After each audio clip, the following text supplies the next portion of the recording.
Welcome to Luca is a Billionaire, where the only thing I invest in is your answers. Start by preparing your device and Bgmi settings so movement can be smooth immediately. You want graphics on smooth or balanced and FPS locked to 60 if your device supports it. This reduces stutter. Once done, disable unnecessary visual effects and HUD clutter to lower CPU load and close background apps to free RAM. This matters because consistent frame delivery directly impacts input responsiveness. Make sure game mode or a performance profile is on, and keep your battery above 90% to avoid throttling under load. Now refine how you control movement. This is the complex middle step. Rearrange the joystick, ADS, and prone buttons so your thumb travel is minimal. Small hand motions mean faster reactions. Then adjust sensitivity.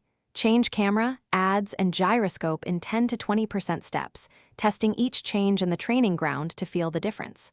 Practice movement drills, 3-minute runs, 30-second strafes, and aim while moving, because consistent muscle memory reduces micro-corrections and makes your in-game motion fluid under pressure.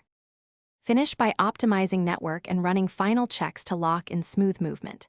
Use a 5 GHz Wi-Fi hotspot or reliable mobile data, and aim for ping under 50 milliseconds so inputs translate instantly.